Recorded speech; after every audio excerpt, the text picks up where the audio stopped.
Cynthia, are you okay? Tears welled up in my husband's eyes as he spoke to me.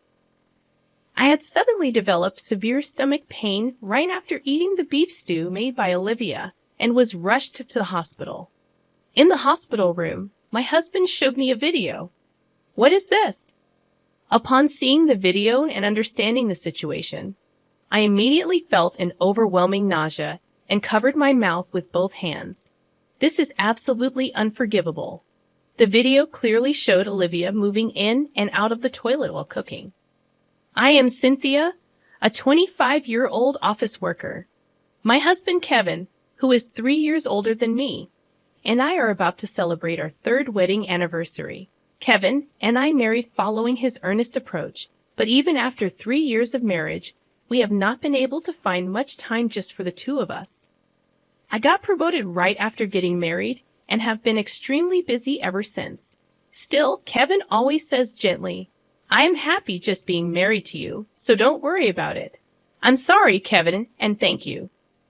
Kevin and I live in a family-oriented condominium. Both of us strongly desire to have children, so we chose this place with the future in mind. Here with Kevin, I'll build a warm family and welcome the children we'll have someday. But my busy schedule never eased, and we couldn't have a child for 3 years. Then one day, as we were eating dinner as usual, Kevin spoke to me with a serious expression. Hey, I got promoted.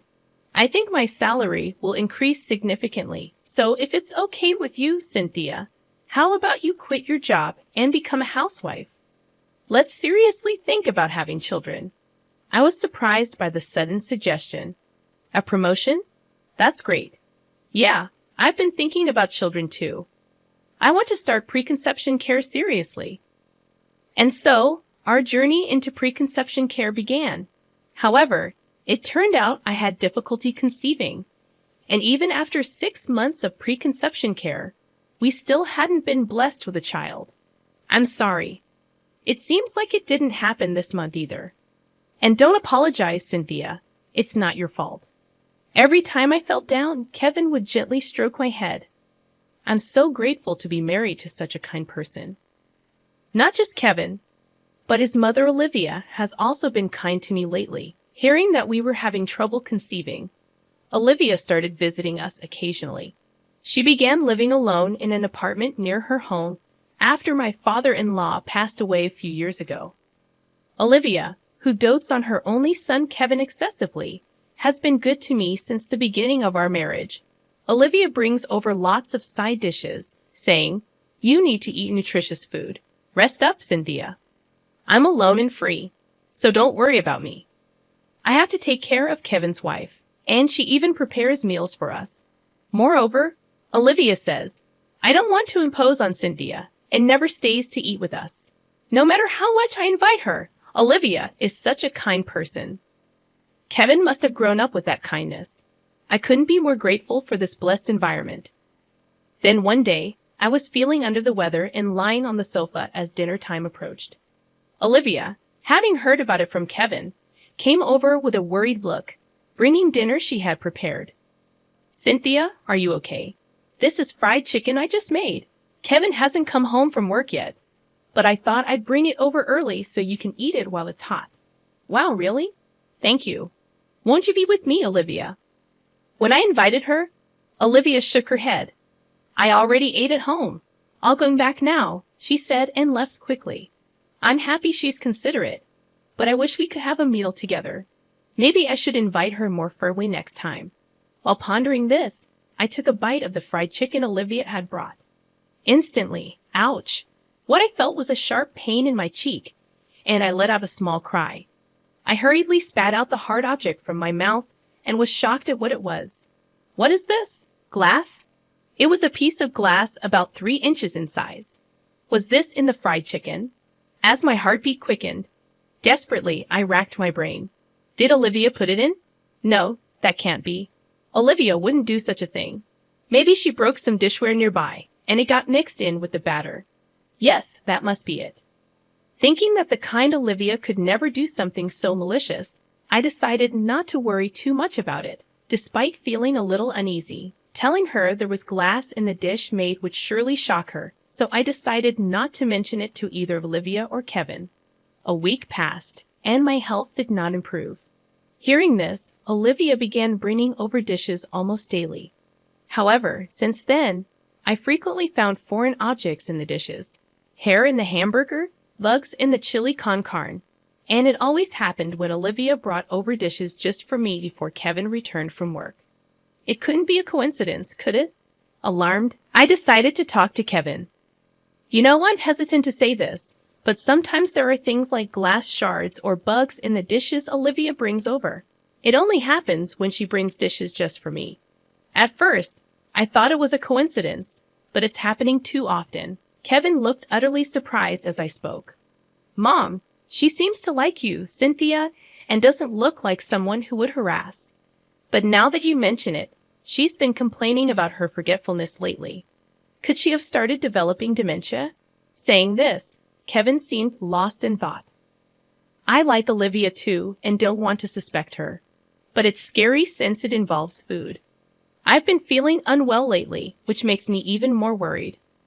Yes, I have been feeling unwell since then. Feeling unwell. Haven't you been late on your period this month? Could it be that you're pregnant? Kevin's words made me realize. That's true. I'll go to the hospital tomorrow. Saying this, I was visibly unsettled, and Kevin gently stroked my head. I'll talk to Mom about it tomorrow. I have the day off. If she really might have dementia, we need to think about what to do. Don't worry, Cynthia, okay? Thank you, Kevin. So I left the matter with Olivia to Kevin and decided to visit the hospital the next day.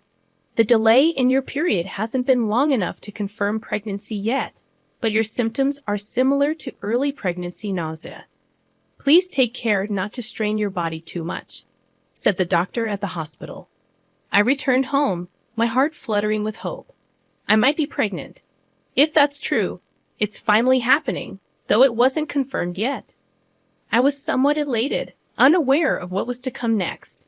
When I got home, Kevin was sitting on the sofa with a troubled look. Mom might be starting to develop dementia. She doesn't remember anything about the foreign objects in the dishes.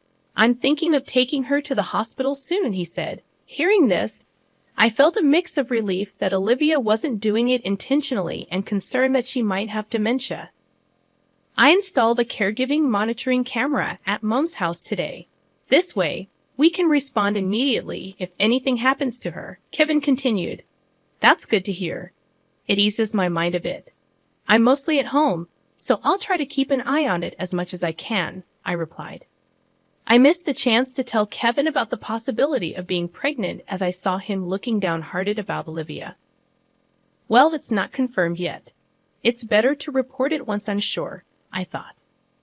Then, the next day at noon, the doorbell rang. When I looked through the monitor, there was Olivia standing at the front door, holding a large pot. What are you doing with such a big pot? I hurriedly went to greet her. Olivia looked down apologetically. Cynthia, I heard everything from Kevin about foreign objects mixed in dishes. I don't know how to apologize, she said. It's okay. It wasn't intentional, and I noticed everything before swallowing. So there's no harm done to my body. Please don't be too hard on yourself, I reassured her. As I said this, I thought I saw Olivia's eyebrows twitch slightly. I made this beef stew as an apology. You haven't had your period, right? In case you're pregnant, you need to eat nutritious food. I put lots of healthy ingredients in it, so eat up, Olivia said, handing me the pot. Wait, how did you know I haven't had my period? Did Kevin tell you? I asked. Ah, yes, that's right. Kevin sent me a message about it yesterday. Olivia replied hurriedly, almost as if she was in a rush. Thank you, I said, feeling uneasy as Olivia left. I placed the pot Olivia gave me in the kitchen and served myself some beef stew. It was just about lunchtime, so I thought it was a good time to eat. As I sat down and tasted the beef stew, I noticed an indescribably unpleasant flavor. What's this? Could it be a mistake in the seasoning? I wondered. But I couldn't just throw away the beef stew Olivia had made, so I managed to finish the serving I had dished up. However, by then, the strange taste of the stew had made me feel quite ill. As I was washing the dishes, suddenly I felt a sharp pain in my stomach and doubled over on the spot. What is this? Could the beef stew have been spoiled? The pain intensified over time, and I broke out in a cold sweat. Unable to endure it any longer, I called an ambulance with trembling hands. Then I lost consciousness. When I woke up, I saw the stark white ceiling of the hospital. Where am I? Oh, I remember now. My stomach hurt in a daze. I gently rubbed my stomach. It seemed I had already been treated as the pain had subsided. Then, a nurse entered the room. "Oh, you're awake.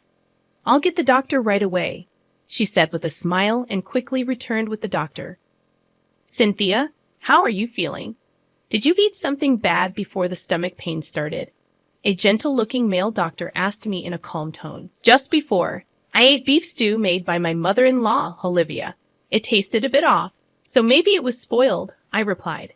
As I pondered and spoke, the doctor nodded while listening. "I see. Given your symptoms, it's likely some bacteria got into your stomach, causing the pain. If it was spoiled, that would make sense. You might continue to experience some abdominal pain for a while, but as long as you take your medicine, you can recover at home," the doctor explained. Hearing his words, I felt a little relieved. "I'm relieved it's not serious enough for hospitalization. Please rest quietly here for today. Call us if you need anything," the nurse said before leaving the room. Right after that, the door of the room burst open energetically. "Cynthia, are you okay?" There stood Kevin, panting, his face pale with worry. "Kevin, I'm okay. It seems I ate something bad. They said I can go home if I take the medicine, but I might have to stay here tonight," I explained. Despite telling him it was just food poisoning, Kevin's face remained pale. "Cynthia, what did you eat right before the stomach pain started? You don't need to downplay it for my sake. Please tell me the truth," he pleaded earnestly. Surprised by Kevin's earnest expression, I responded, "Kevin, you're overreacting over a simple case of food poisoning. Olivia brought over some beef stew, but it seems it was spoiled.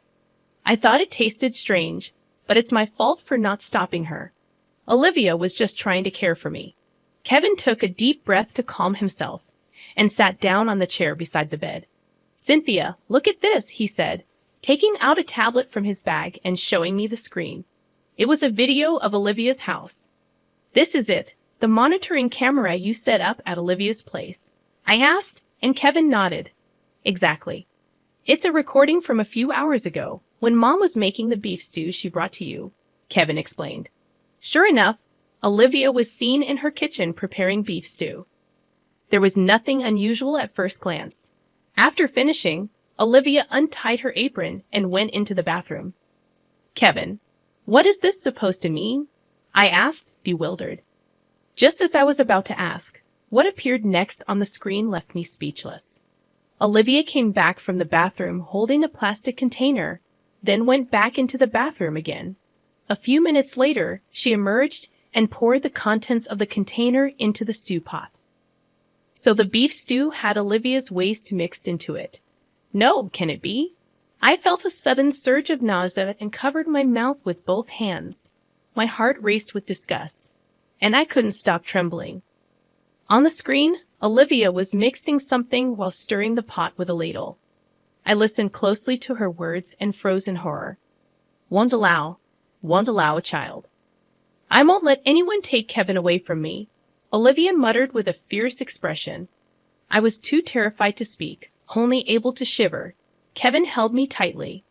"I'm sorry, Cynthia. I know this is shocking. When I heard you were staying in the hospital, I went home to get some things and saw Mom's pot in our kitchen. I feared she might have put something strange in it again. When I checked the camera footage, this is what I found." Kevin spoke in a quivering voice. "This can't be brushed off as forgetfulness.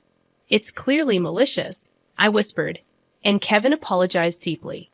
"I'm so sorry, Cynthia. I understand if you want a divorce after this." "I'm so sorry for what my mom did," he said, shocked. I shook my head in disbelief. "Stop it, Kevin. It's not your fault," I spoke in a panic. The door to the hospital room opened with a noise. "Kevin, what are you doing?"